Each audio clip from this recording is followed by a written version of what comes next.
नमस्कार दोस्तों, भक्ति जीवन चैनल पर आप लोगों का स्वागत है। आइए सुनते हैं श्रीमद् भागवत गीता प्रथम अध्याय हिंदी में। सबसे पहले विष्णु भगवान का ध्यान कर लेते हैं दोस्तों, एक छोटे से मंत्र के साथ। फिर उसके बाद मैं हिंदी में ही पढ़ूंगी श्रीमद् भागवत गीता। शांताकारं भुजगशयनं पद्मनाभं सुरेशं विश्वाधारं गगनसदृशं मेघवर्णशुभांगं लक्ष्मीकान्तं कमलनयनं योगिभिर्ध्यानगम्यं वन्दे विष्णु भवभयहरं सर्वलोकैकनाथम्। अर्थात जिनका स्वरूप शांत है, जो शेषनाग पर विश्राम तथा बैठते हैं, जिनकी नाभि में कमल है और जो देवताओं के भी देव हैं, जो पूरे ब्रह्मांड तथा विश्व को धारण किए हुए हैं, जो सर्वत्र व्याप्त एवं विद्वान हैं, जो नील मेघ के समान नील वर्ण वाले हैं और जिनके अंग शुभ एवं मनमोहक है, जो लक्ष्मी के स्वामी पति हैं, जिनके नेत्र कमल के समान कोमल हैं और योगी जिनका निरंतर चिंतन करते हैं। ऐसे भगवान श्री विष्णु को मैं प्रणाम करती हूँ, जो सभी भयों को हारते नष्ट करते हैं तथा जो सभी लोकों के स्वामी हैं, पूरे ब्रह्मांड के ईश्वर हैं, उन्हें मैं प्रणाम करती हूँ। धृतराष्ट्र बोले, सत्य और असत्य के विवेक रूपी दिव्य नेत्रों वाले हे संजय, धर्म भूमि कुरुक्षेत्र में एकत्रित युद्ध की इच्छा वाले मेरे और पांडु के पुत्रों ने क्या किया? संजय बोले, उस समय राजा दुर्योधन ने चक्रव्यूह रचना युक्त पांडवों की सेना को देखा और द्रोणाचार्य के पास जाकर यह वचन कहा, हे आचार्य, आपके बुद्धिमान शिष्य द्रुपद पुत्र धृष्टद्युम्न द्वारा व्यूहाकार खड़ी की हुई पांडु पुत्रों की इस बड़ी भारी सेना को देखिए। इस सेना में बड़े बड़े धनुषों वाले तथा युद्ध में भीम और अर्जुन के समान सूरवीर सात्यकी और विराट तथा महारथी राजा द्रुपद हैं। धृष्टकेतु और चेकितान तथा बलवान काशीराज पुरुजीत कुंती भोज और मनुष्य में श्रेष्ठ सव्य पराक्रम युधामन्यु तथा बलवान उत्तमौजा सुभद्रा पुत्र अभिमन्यु एवं द्रौपदी की पांचों पुत्र, ये सभी महारथी हैं। जो अकेला 10,000 धनुर्धरों से युद्ध कर सकता है और शस्त्र शास्त्र विद्या में प्रवीण हों। हे ब्राह्मण श्रेष्ठ, अपने पक्ष में जो प्रधान वीर हैं उनको आप जान लीजिए। मेरी सेना के जो सेनापति हैं, आपकी जानकारी के लिए उनको बतलाता हूँ।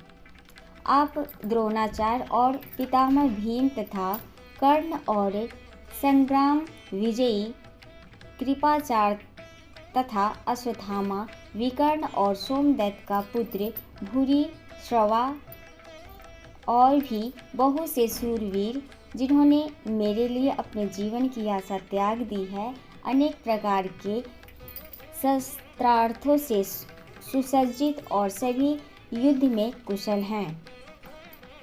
भीष्म पितामह द्वारा रचित हमारा सैन्य बल पर्याप्त नहीं है और भीम द्वारा रचित इन लोगों का यह सैन्य बल पर्याप्त अधिक है। इसलिए सब मोर्चों पर अपनी अपनी जगह स्थित रहते हुए आप सभी लोग भीष्म पितामह की ही सब ओर से रक्षा करें। उस दुर्योधन के हृदय में हर्ष उत्पन्न करते हुए कौरवों में श्रेष्ठ प्रतापी पितामह भीष्म ने उच्च स्वर से सिंहनाद करते हुए शंख बजाया। तब शंख और नगाड़े, ढोल, मृदंग और नरसिंघे आदि बाजे एक साथ ही बज उठे। उनका वह शब्द बड़ा भयंकर हुआ। इसके पश्चात सफ़ेद घोड़ों वाले उत्तम रथ में बैठे हुए भगवान श्री कृष्ण और अर्जुन ने भी अलौकिक शंख बजाए।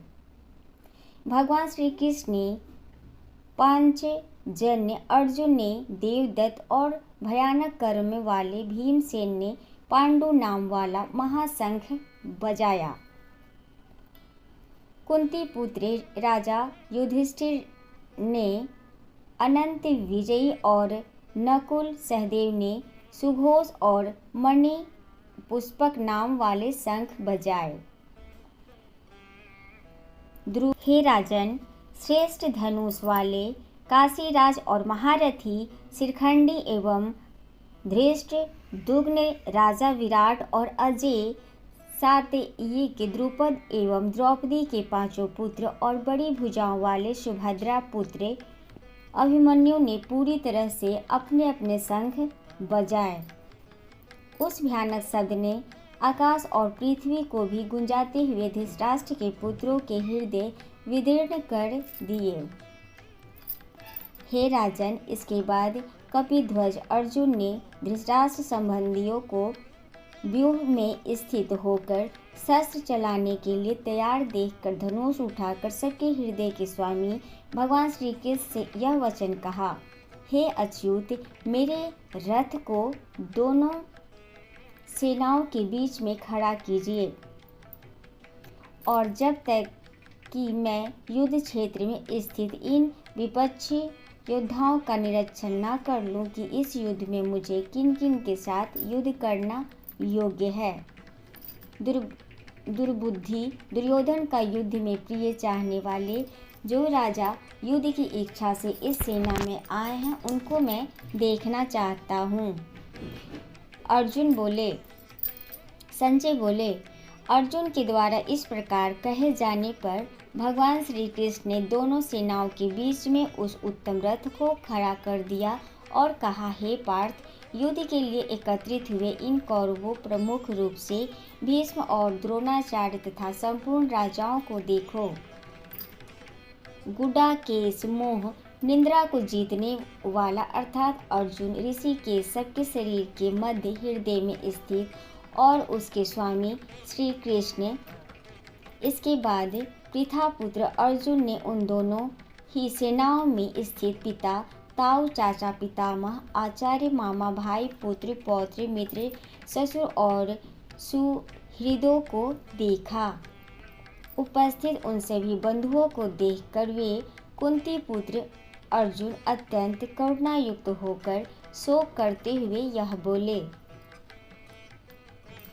अर्जुन बोले, हे कृष्ण, यहाँ मैं युद्ध के अभिलाषी सज्जनों को ही देखता हूँ। मेरे अंग शिथिल हो रहे हैं और मुख सूख रहा है और मेरे शरीर में मेरा शरीर कांप रहा है और रोंवे खड़े हो रहे हैं। मेरे हाथ से गांडीव धनुष से गिर रहा है और मेरी त्वचा जल रही है। मैं खड़ा रहने में भी असमर्थ हो रहा हूँ। मेरा मन भ्रमित सा हो रहा है। हे केशव, मैं लक्षणों को भी विपरीत ही देख रहा हूँ और युद्ध में स्वजनों को मारकर किसी प्रकार से कल्याण भी नहीं देखता। हे कृष्ण, मैं न तो विजय चाहता हूँ और न राज्य और सुखों को ही। हे गोविंद, हमें ऐसे राज्य भोग और जीवन से क्या लाभ है? हमें जिनके लिए राज्य भोग और सुखादि अभिष्ट है, वे ही सब धन और जीवन की आशा को त्याग कर युद्ध में खड़े हैं।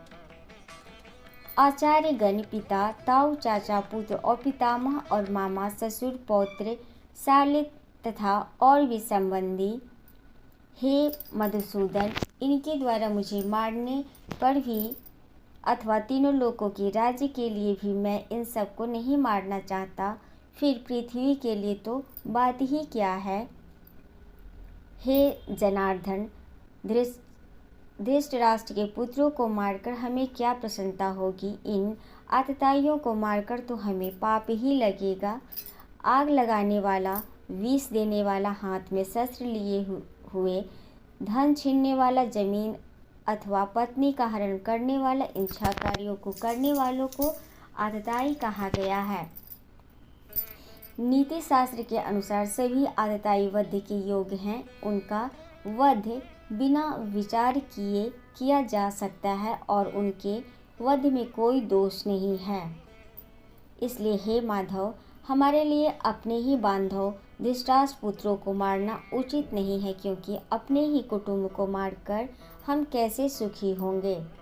यद्यपि नीति की दृष्टि से आतताइयों को मारने में कोई दोष नहीं है, परंतु धर्म की दृष्टि से इनकी सेना में उपस्थित पितामह और आचार्य आदि का वध करना दोषमय है। धर्म नीति से प्रबल है, इसलिए हमें ऐसा नहीं करना चाहिए। यद्यपि लोभ से भ्रष्ट चित्त हुए ये लोग कुल के नाश से उत्पन्न दोष को और मित्रों से विरोध करने में पाप को नहीं देखते हैं, तो भी हे जनार्दन, कुल के नाश से उत्पन्न दोष को जानने वाले हम लोगों को इस पाप से बचने के लिए क्यों नहीं प्रयत्न करना चाहिए। कुल के नाश से सनातन कुल धर्म नष्ट हो जाते हैं और धर्म का नाश हो जाने पर संपूर्ण कुल में अधर्म बढ़ जाता है। हे कृष्ण, अधर्म के अधिक बढ़ जाने से कुल की स्त्रियां दूषित हो जाती है और हे वानर, स्त्रियों के दूषित हो जाने पर वर्ण संकर उत्पन्न होता है। वह वर्ण संकर कुल घातियों को और कुल को नरक में ले जाने के लिए ही होता है। पिंड और जलदान की क्रिया अर्थात श्राद्ध और तर्पण से वंचित उनके पितर भी उदोगति को प्राप्त होते हैं। वर्ण संकरता के कारण होने वाले इन दोषों से कुल घातियों के सनातन कुल धर्म और जाति नष्ट हो जाते हैं। हे जनार्दन, और ऐसा हम सुनते आए हैं कि नष्ट कुल धर्म वाले मनुष्यों का अनिश्चित काल तक नरक में वास होता है। अरे बड़े दुर्भाग्य की बात है कि हम लोग राज्य और कुल के भोग से स्वजनों को मारने रूपी महान पाप करने को उद्यत हैं। यदि मुझे सामना न करने वाले और शस्त्रहीन को शस्त्र लिए हुए धृतराष्ट्र के पुत्र रण में मार डाले तो वह मेरे लिए अधिक कल्याणकारी होगा। संजय बोले, इस प्रकार कहकर रणभूमि में शोक से उद्धित मन वाले अर्जुन बाण सहित धनुष को त्याग कर रथ के पिछले भाग में बैठ गए।